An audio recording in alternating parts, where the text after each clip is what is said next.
नमस्कार दोस्तों, स्वागत है आपका 69,000 शिक्षक भर्ती परीक्षा के अपडेट न्यूज में। थर्ड काउंसलिंग के लिए अभ्यर्थियों ने आज महानिदेशक सर से मुलाकात किया, जिसमें संशोधन का निर्णय लेने के बाद स्कूल आवंटन होगा, ये बात उन्होंने बताई। उसके बाद सभी रिक्त सीट का डाटा जाएगा, तब तृतीय काउंसलिंग का कार्य आगे बढ़ेगा। ये महानिदेशक श्री आनंद किरण जी, जो कि बेसिक शिक्षा परिषद के महानिदेशक हैं, अभ्यर्थियों ने थर्ड काउंसलिंग के लिए मुलाकात किया, जिसमें उन्होंने ये बयान दिया। वहीं बात करते हैं दूसरी न्यूज की, तो दूसरी न्यूज ये है कि शिक्षा मित्रों का रिव्यू पिटीशन खारिज हो चुका है सुप्रीम कोर्ट से। वहीं प्रयागराज की टीम ने डीजी सर से सफल मुलाकात किया, जो कि सकारात्मक मुलाकात थी। उन्होंने कहा है कि अभी प्रयागराज की टीम उप मुख्यमंत्री श्री केशव प्रसाद मौर्य जी से भी मिलने के लिए निकल चुकी है। प्रयागराज टीम को दिल से नमन एवं धन्यवाद। जैसा कि आपको बताए थे कि जब ऑनलाइन मीटिंग हो रही थी बीएससी सर और शिक्षा मंत्री श्री सतीश द्विवेदी जी के बीच, तो उस समय ही मैटर जो संशोधन वाला है वो काफ़ी गंभीर था। अब यहाँ पर देखिए क्लियर भी हो गया है, जब तक सभी में सहमति नहीं हो जाएगी संशोधन के लिए, तब तक थर्ड काउंसलिंग का कोई भी कार्यक्रम आगे नहीं बढ़ेगा। और थर्ड काउंसलिंग के लिए ज़्यादा समय नहीं, जनवरी के अंतिम सप्ताह से पहले ही सारी प्रक्रियाएं पूर्ण कर ली जाएंगी, क्योंकि जल्द ही संशोधन का जो मैटर है उस पर मंथन चल रहा है शासन स्तर पर अधिकारियों और शिक्षा मंत्री के बीच में, जो कि अभी क्लियर नहीं हो पाया है संशोधन मैटर।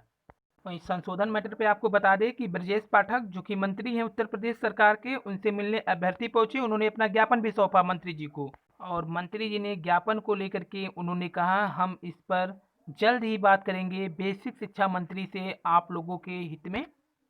वहीं थर्ड काउंसलिंग के लिए अभ्यर्थियों का लगातार ज्ञापन कार्यक्रम भी जारी है। फर्जी दस्तावेज पर नौकरी करने वाले शिक्षक को एसटीएफ ने कर लिया है गिरफ्तार। तो यहाँ पर देखिए क्लियर ये भी कर दें कि डाटा भी कुछ डिस्ट्रिक्ट का बाकी है खाली सीटों का, तो फाइनल तैयार हो जाए। जो कि महानिदेशक सर ने भी यही कहा है कि संशोधन का निर्णय लेने के बाद स्कूल आवंटन हो जाएगा, उसके बाद सभी रिक्त सीट का डाटा आएगा यहाँ पर, तब तिथि काउंसलिंग का कार्य आगे बढ़ेगा। यहाँ पर देखिए अभ्यर्थियों का एक बड़ी संख्या थी जिसमें इन्होंने निवेदन किया महानिदेशक सर से, यहाँ पर देखिए, और ये काले घेरे में है महानिदेशक सर।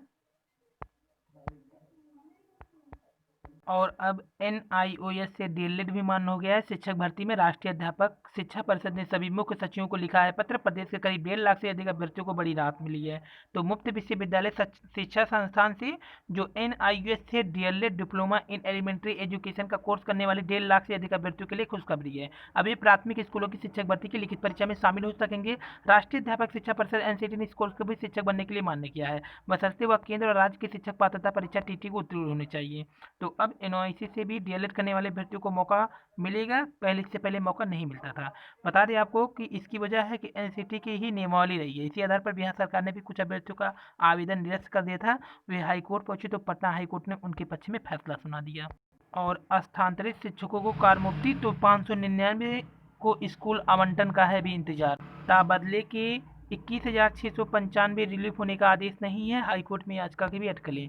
और बेसिक शिक्षा मंत्री ने उत्तर प्रदेश मुफ्त शैक्षिक पोर्टल विकल्प किया लॉन्च, स्कूलों में नवीन प्रथाओं को लागू करने की तैयारी। वहीं पीसीएस मेंस 2020 के प्रवेश पत्र भी जारी हो गए हैं। 487 पदों पर भर्ती के लिए 21 से 25 जनवरी तक होगी मुख्य परीक्षा। और प्रारंभिक अहकारी परीक्षा का पाठ्यक्रम तय हो गया है। यूपीएससी इंटर स्तर की होगी परीक्षा, 120 मिनट में हल करने होंगे 100 बहुविकल्पी प्रश्न। बात करते हैं इलाहाबाद यूनिवर्सिटी की, तो अब 2 विषय में फेल विद्यार्थी भी दे सकेंगे बैक पेपर। वहीं शिक्षा राज्य मंत्री ने किया एससीएल के पोर्टल लॉन्च, विकल्प से होगा शैक्षिक गुणवत्ता में सुधार। तो बच्चों को गुणवत्ता शिक्षा शैक्षिक गुणवत्ता में सुधार हेतु शिक्षण सामग्री पहुंचाने के लिए एससीएल फाउंडेशन ने वेब पोर्टल विकल्प तैयार कर लिया है। और त्रुटियों को दूर करके नियुक्ति देने की तैयारी है। बेसिक शिक्षा विभाग 69,000 सहायक शिक्षक भर्ती में छोटी मोटी मानवीय त्रुटियों के कारण नियुक्ति से वंचित अभ्यर्थियों की कानूनी दायरे में रहकर के नियुक्ति देने की तैयारी कर रहा है। इसके लिए निदेशालय से लेकर के शासन के अधिकारी प्रत्येक प्रकरण का अध्ययन कर रहे हैं। आपको पहले ही बता चुके हैं कि एक एक मैटर पर यहाँ पर खुद निर्णय लेगा शासन। तो मामले में विधि विभाग की राय भी ले रहा है कि इस प्रक्रिया से करीब 300 चयनित अभ्यर्थियों को फायदा मिलने की उम्मीद है। काउंसलिंग में करीब 790 से अधिक चयनित अभ्यर्थियों को स्कूल आमंत्रित नहीं किए गए हैं। इनकी समस्याओं को दूर करने के लिए शासन ने 4 दिसंबर को गाइडलाइन जारी की थी, लेकिन जिला में विवाद और दबाव बढ़ने से शासन ने बेसिक रिपोर्ट के साथ सभी मामले को तलब कर लिया। शासन के अधिकारी ने बताया कुछ जिलों ने अभी तक रिपोर्ट नहीं दी है, इसी कारण निर्णय में विलंब हो रहा है। तो कुछ जिलों ने अभी तक रिपोर्ट नहीं दिया है, यहाँ पर देखिए स्पष्ट शासन ने बता दिया है, इसी कारण लेट हो रही है।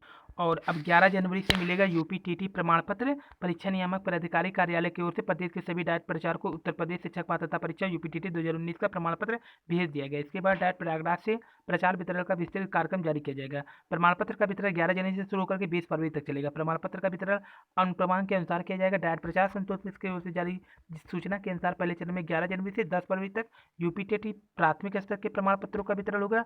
दूसरे चरण में 12 से 20 फरवरी के बीच यूपीटीटी उच्च प्राथमिक स्तर का प्रमाण पत्र वितरित किया जाएगा। वितरण में सुविधा के लिए आवेदन पत्र जारी किया गया है। अभ्यर्थियों को तय के प्रारूप के अनुरूप अपना विवरण भर करके डाइट प्रयागराज में जमा करना होगा। आवेदन पत्र में अभ्यर्थियों को सबसे पहले टीटी प्राथमिक उच्च प्राथमिक स्तर का उल्लेख करना होगा। तो अच्छी खबर यही है कि छोटी त्रुटियों को दूर करके नियुक्ति देने की तैयारी में है विभाग। वहीं टीजीटी विद्यालय आवंटन के लिए काउंसलिंग 12 से शुरू होगा। 15 माह से लापता शिक्षिका निलंबित हो गई। जिला बेसिक शिक्षा अधिकारी राकेश सिंह ने बृहस्पतिवार को हरुआ काशी विद्यापीठ व चोलापुर ब्लॉक के परिषदीय विद्यालय का निरीक्षण किया। निरीक्षण के दौरान विद्यालय द्वारा चलाए जा रहे मेरा घर मेरा विद्यालय में बच्चों की संख्या बहुत कम थी। वहीं शासन की ओर से शुरू किए गए दीक्षा और रीट की अलांग ऐप लक्ष्य के सापेक्ष बहुत कम डाउनलोड किया गया था। बीएसए ने सहायक अध्यापक व प्रधानाध्यापक पर फटकार लगाते हुए जल्दी स्थिति को ठीक करने के निर्देश दिए।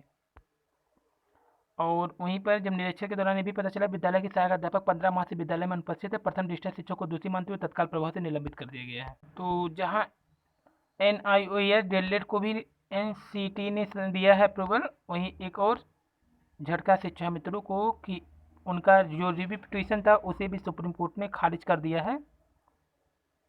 तो ये थी आज की वीडियो पसंद आए लाइक सब्सक्राइब कीजिए। धन्यवाद, थैंक यू।